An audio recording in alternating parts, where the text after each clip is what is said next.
Happy New Year mga mamshi at mga tita! Ipipresent naman natin ngayon ang mga young models ng Manila Runway Republic.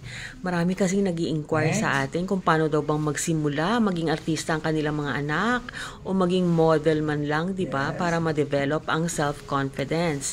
Tamang-tama na meet namin recently ang mga young models nga ng Manila Runway Republic o MRR. At talaga namang na-impress kami kasi mga praktisado yung mga talents nila. Mga pang world class na. And take note, sasali sila sa Bangkok International Fashion Week slated this April 26 to 27 in Bangkok, Thailand. Sino nga bang akala, di ba? Yung iba dyan, mga mahiyain lang yan nung una, pero na-develop sila by taking modeling lessons sa Manila Runway Republic. It doesn't matter kung hindi ka anak ng artista o galing ka sa sikat na pamilya, basta ide-develop ka nila. Wala namang discrimination dyan, mga mamshi, di ba? So, what's the first step to enlist your child as a model? Syempre, enroll tayo sa modeling workshop ng MRR. And to know more about it, just contact their Facebook page and they will answer you. Ayan, highly recommended yan ng mga friends natin sa pageant media. So, what's included in the package MRR modeling workshop? Syempre, aside from, doing runway modeling, tuturuan ka nila sa personality development, stage presence, and makeup. My name is Eduardo S. Hassan II. You can call me RD. I'm 8 years old. From modeling, ano pa yung gusto mo pang gawin? Gusto ko pa pong gawin ay madami pa po. Singing, dancing, acting, and taekwondo and gymnastics po. Paglaki mo, anong gusto mong maging? Si Carlos Yulo ba gusto mo? Gusto ko po maging actor. Kasi po, because po that is my fashion po. Tsaka din po, sumasaya po ako pag nag-act po ako. Tsaka nagda-dance and singing. Ano yung mga sinasabi sa'yo ng mom mo tungkol sa mga advices, tungkol dito sa mga pagmo-modeling? Kung ano po ginagawa niyo, always do your best po and always have fun po. And never give up your dreams and passion po. Pag may show kayo, ano yung pinaka-paborito mong isuot sa pagmo-mod? Dresses po. Dresses. Bakit Ganda-ganda dresses? mo sa dress. Kasi po gusto ko po yung mga colors niya, tapos po ang ganda niya po pag sinusuot na po. I am Amina and I am 18 years old and my hobbies are singing, dancing, modeling, and cooking. And I also like studying because I need to for my school. And I really like modeling somehow. I'm a dancer for my school.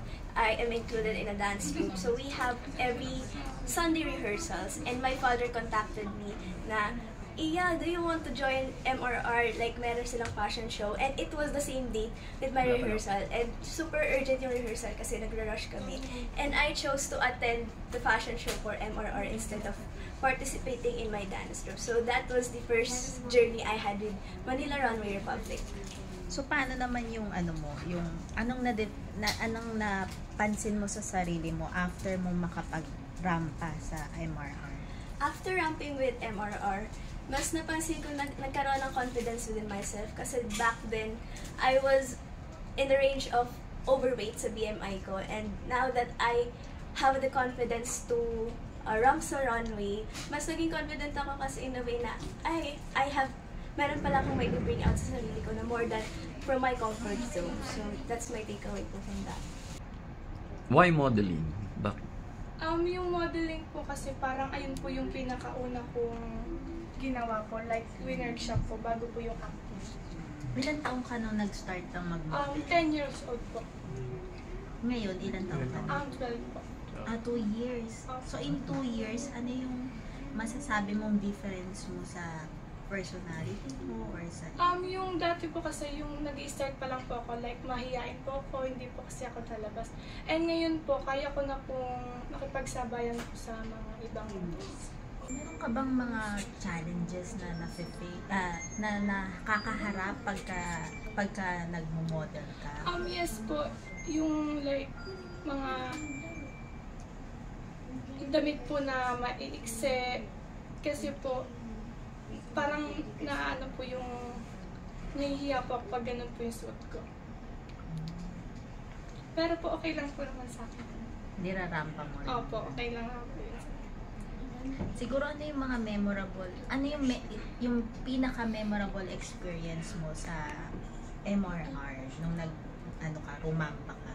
Yung memorable po is yung fashion show na in Thailand po.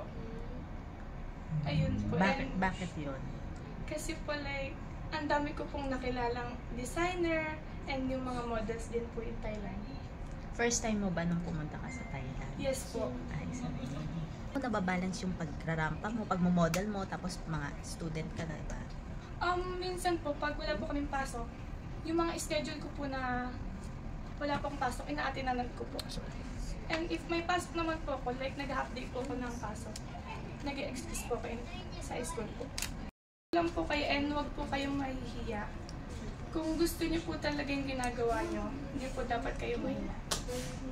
Ano yung preparation mo pagka-fashion show? Nag-workshop po muna ako bago nag-ensayo po ng katawan kasi po, syempre po masakit po yun sa paa. MRR has helped me as an individual by they really boost my confidence a lot because before I joined MRR, I didn't really have much confidence since I had a really bad mental health state. But when I joined Manila Runway Republic, it has really improved with my self-esteem and with my confidence. How do you manage your modeling and your studies?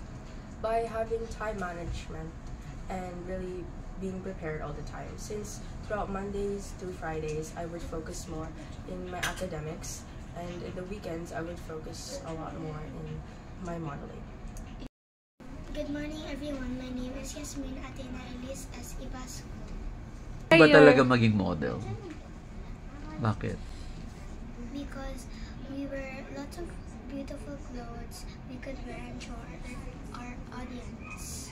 When did you start modeling? What age? Since I was 4 years old. So what's your favorite while you're modeling? My favorite during while I'm modeling is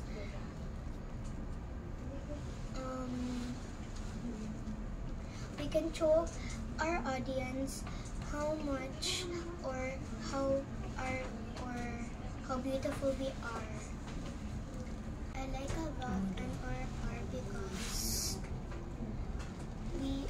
there is makeup artists and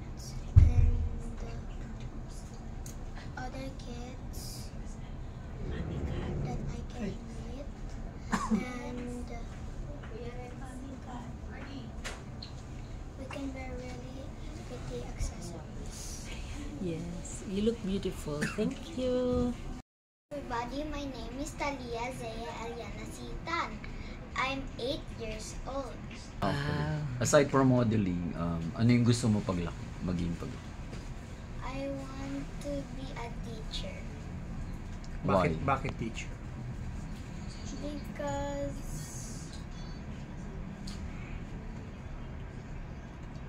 I want to experience what being a teacher is. Anong maipapayo mo or what's your advice to your fellow children who likes to be a model? To don't be shy and be confident. Shirlene Iyaman, 7 years old. Ano gusto mo sa pagiging bahagi mo ng MRR? Kasi po, dami po akong friends. Nakita ko lang po sila sa Facebook.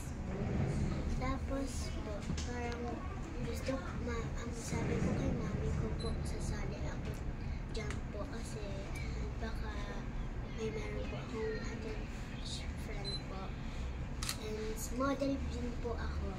Marami na po ako nagsali ng modeling. And nagda-dance din po ako. Dance troupe sa may model din na kayo po. Kailan ka nag-umpisa mag-model? 7 ko po. Okay. Ilan taon ka na ngayon? 7. 7? Kaka-start na pala. Parang matagal na po ako dito sa MRR. Matagal sa More or less, ilan na yung mga fashion show na nasalihan mo? At then po, 7, 8 na po. 8 na. Sa 8 na yon, ano yung pinaka-memorable experience mo? Favorite mo? Mong nasalihan dun sa fashion show?